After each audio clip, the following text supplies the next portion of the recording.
Dear finance professionals and students, welcome to podcast of FCA Deepak Rao, a practicing chartered accountant. Weekly digest for week 2 of September 2025.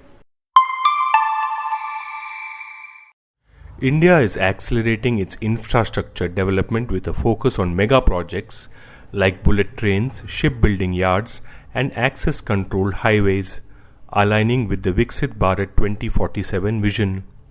The government aims to boost economic growth through infrastructure creation, encouraging public-private partnerships to moderate spending.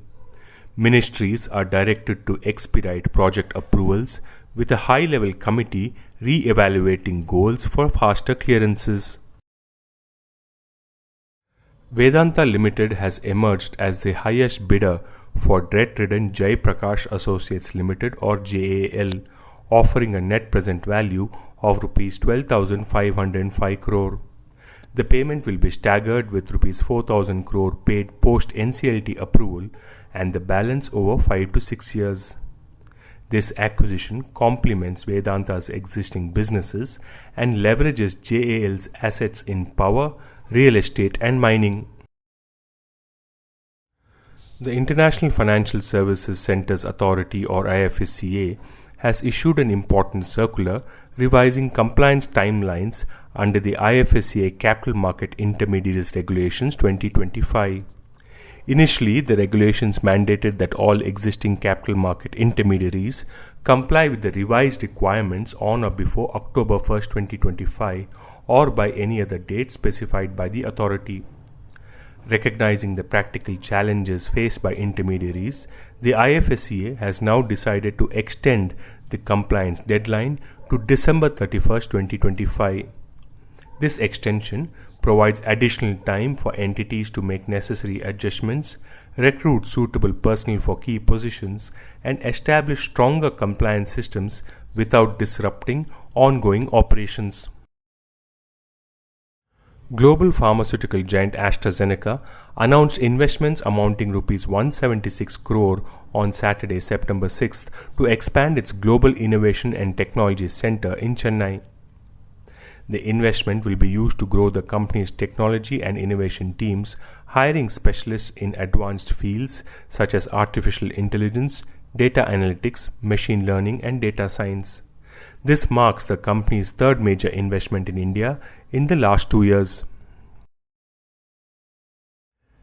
Insurtech company Turtle Mint Fintech Solutions Limited has submitted confidential documents to the Securities and Exchange Board of India for its proposed initial public offering using a pre-filing route that allows the company to keep details private. The Mumbai-based company, founded in 2015 by Dhirendra Mahiyavanshi and Anand Prabhudesai, is a digital platform that simplifies the process of buying and managing insurance policies. It has built a network of over 500,000 advisors who have sold 1.6 crore policies. The platform helps financial advisors match customers with products tailored to their unique needs.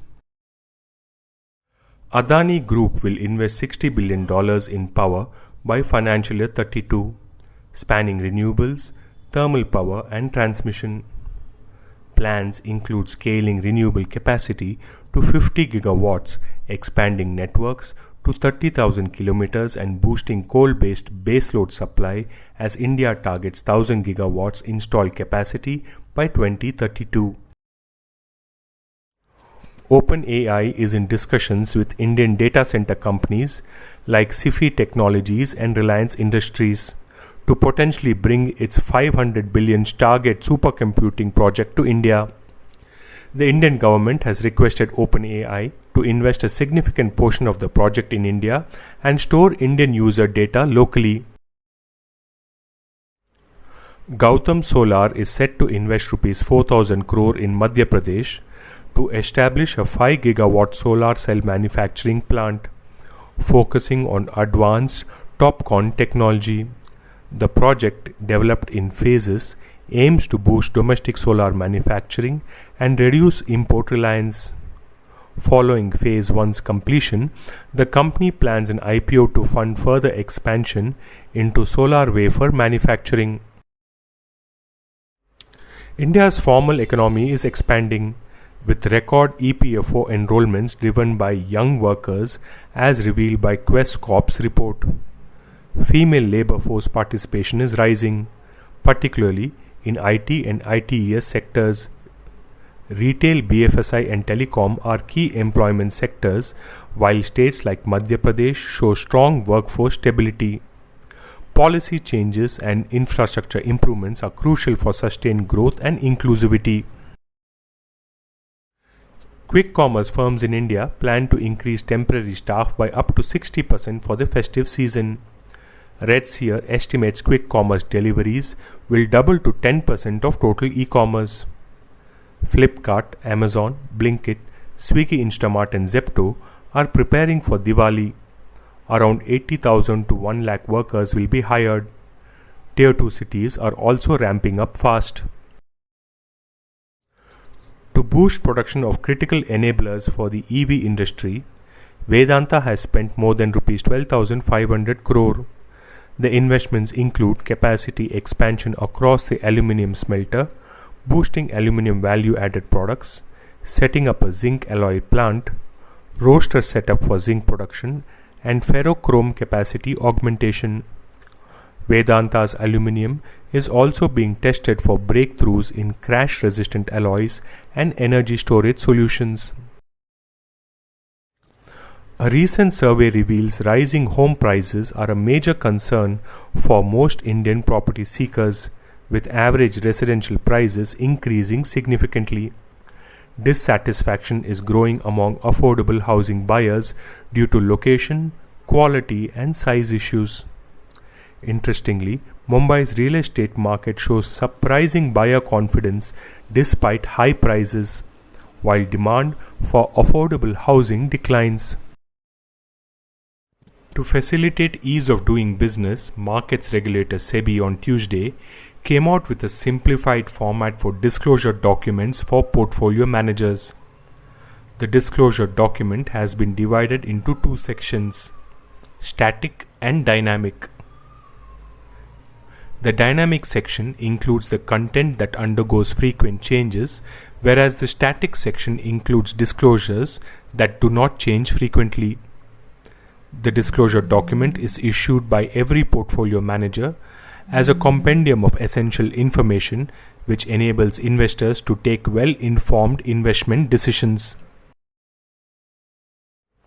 In a big relief to startup founders looking to go public, SEBI has amended rules allowing them to retain employee stock options or ESOPs granted at least 1 year before filing preliminary IPO or initial public offering papers. Under the existing regulations, promoters are ineligible to hold or be granted share-based benefits, including ESOPs. If they hold such share-based benefits at the time of filing of the DRHP, they have been required to liquidate such benefits prior to the IPO. The new rule would facilitate founders who received ESOPs at least 1 year before the filing of draft papers to continue holding or exercising such benefits even after being specified as the promoter and the company becoming a listed entity. The new rules are expected to assist public companies that intend to list after undertaking reverse flipping or shifting the country of incorporation from a foreign jurisdiction to India.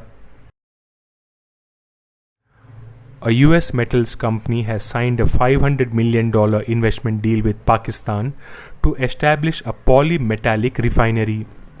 This agreement follows a recent trade deal between Washington and Islamabad, aiming to attract American investment in Pakistan's mineral and oil reserves.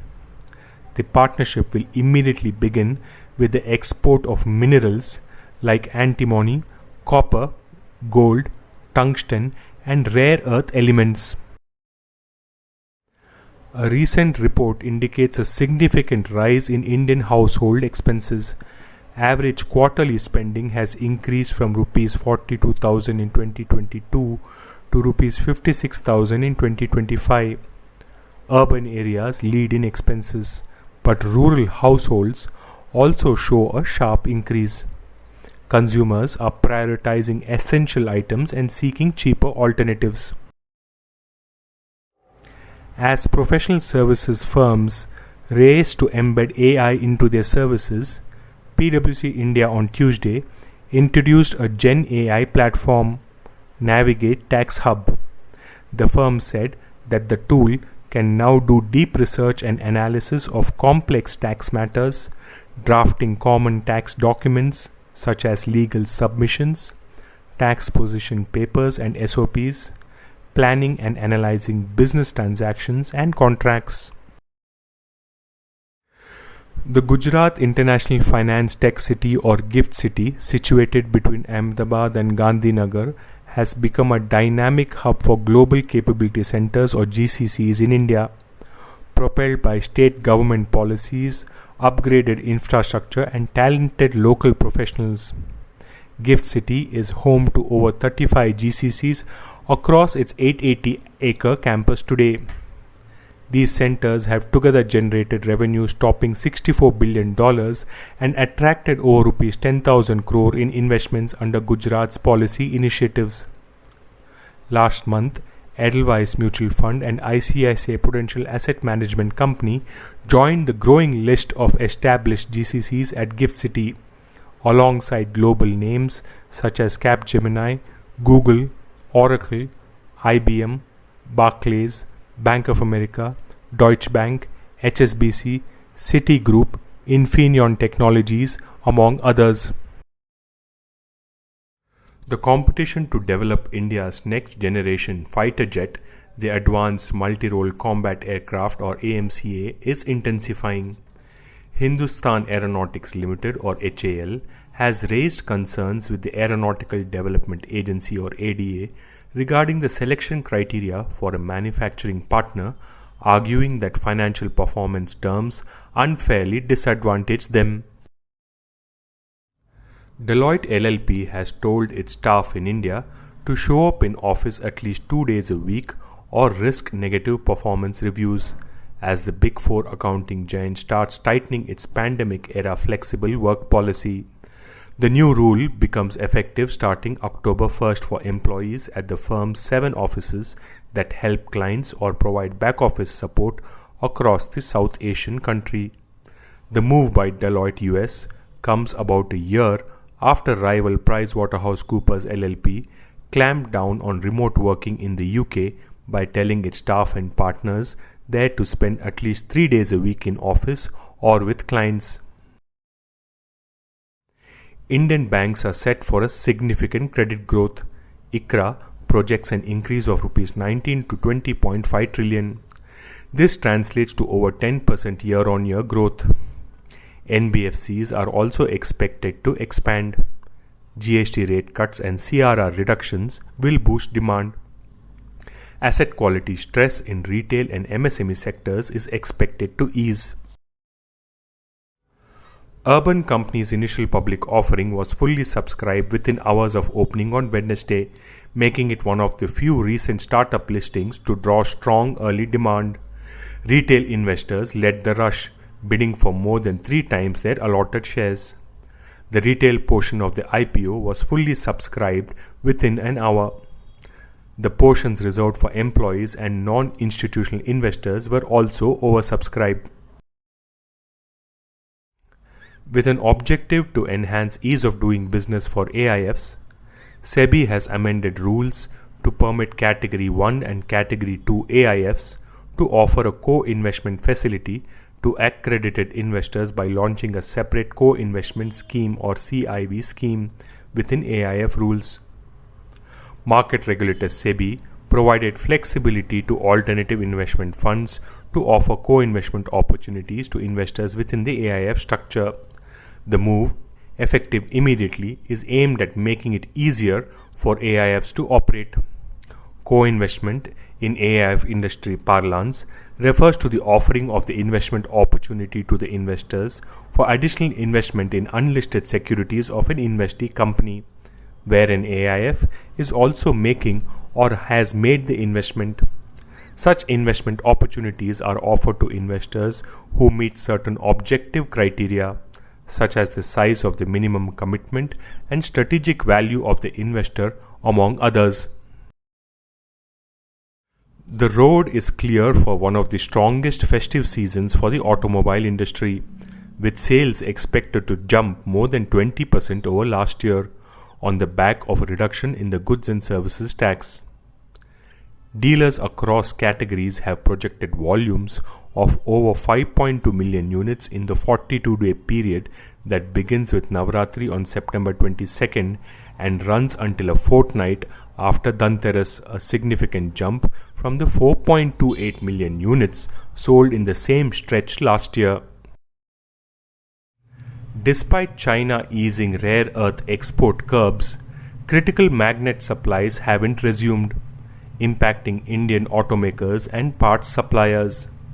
Companies like Ashok Leyland and TVS Motor are managing shortages daily, raising concerns about production bottlenecks. While some car makers maintain operations through existing inventory, the industry remains vulnerable to China's dominance in rare earth magnet exports. Infosys declared a buyback of shares worth Rs 18,000 crore. This is the largest buyback since the company's listing. The company will buy shares at Rs 1,800 apiece. This is 19% higher than the current market price. The buyback aims to improve financial matrices and offer tax-efficient returns to shareholders. Lodha developers and Maharashtra government signed a memorandum of understanding. They will establish a data center park in Palava. The proposed investment is Rs 30,000 crores. This will come from Lodha and other data center players. The project aims to create 6,000 direct and indirect jobs. Other companies like Adani and Reliance also signed investment MOUs with the state government. India has pledged a substantial $680 million economic package to Mauritius, reinforcing their partnership through 7 new agreements spanning maritime security, education, and space research. Prime Minister Modi, hosting his Mauritian counterpart in Varanasi, emphasized the shared priority of a secure Indian Ocean and highlighted the deep cultural ties, describing the nations as a family. Veranda Learning gets board nod to demerge Commerce Division, eyes Rs 1,000 crore revenue by financial year 30. The new entity, JK Shah Commerce Education Limited, will serve as the platform for all commerce operations, consolidating Veranda's commerce education brands with Professor JK Shah as chairman and CEO. Prologis, the world's largest warehousing company, has bought 320-acre land across India in the past 12 months and is building 7 million square feet of warehousing space across 4 sites in Chennai, Bengaluru, Hosur and Pune. The company has earlier said that it will invest $1 billion to develop its centers at the 4 sites. As of June, Indospace is the largest warehousing developer in India with 51.6 million square feet of space, of which over 30 million square feet is operational. Blackstone-owned Horizon Industrial Parks is the second largest, with about 43 million square feet, of which over 20 million square feet is upcoming, according to consultancy firm JLL. Large listed companies cut imports bill by locally sourcing parts and raw material. The drop was the sharpest in automobile and electronics manufacturers such as Maruti Suzuki, Tata Motors, Hero MotoCorp, Bajaj Electricals, Whirlpool, Havells, Blue Star, Amber Enterprises and Crompton Greaves Consumer Electricals. While the share of import bills in sales halved for several companies, for some it even dropped manifold, show latest disclosures in annual reports. The Reserve Bank of India received surrender requests from 9 non-banking financial companies. These include PhonePe Technology Services and Aditya Birla Finance. The central bank also cancelled the registration certificates of 31 NBFCs. Furthermore, the RBI restored the registration of RBG Leasing and Credit and Yashila Investment and Finance. The Reserve Bank of India has launched a new microsite on Indian currency with the aim of educating the public about banknotes in an engaging and interactive manner. The microsite provides users with detailed insights into the design and security features of Indian banknotes. A unique feature is the 360-degree view of banknotes, allowing individuals to closely examine and understand the key elements that differentiate genuine notes from counterfeit ones. This feature enhances awareness and ensures greater transparency in communicating the security design of currency. The Securities and Exchange Board of India, or SEBI, has announced an important regulatory relaxation for foreign portfolio investors, or FPIs, that invest exclusively in government securities, or GSECs, through the fully accessible route. Under the revised framework, FPIs investing solely in GSECs are now exempted from providing investor group details and certain other disclosure requirements that were earlier mandatory. This exemption is expected to significantly ease the compliance burden for such investors, as they will no longer be required to furnish detailed group-level information that may not be relevant for government securities investments. Apollo Hospitals will acquire a 31% stake in its wholly owned subsidiary, Apollo Health and Lifestyle, or AHLL, from International Finance Corporation, or IFC, for Rs 1,254 crore, consolidating full ownership and control. Upon completion, AHLL will become a 99.42% subsidiary of Apollo, with the remaining 0.58% held under employee stock option plan. The transaction, expected to close by November 2025, is subject to approval from the Competition Commission, or CCI. India is witnessing a massive generational wealth transfer, with families like the Adanis and Ambanis planning leadership transitions. While some, like the Godrej's, opt for amicable splits, others, such as the Modis, face bitter feuds. The $1.5 trillion shift highlights the complexities of blending tradition with modern aspirations in Indian family businesses, where loyalty and trust often outweigh financial structures. This podcast is sponsored by Sound of CA. We share because we care. Vande Mataram, Jai Hind.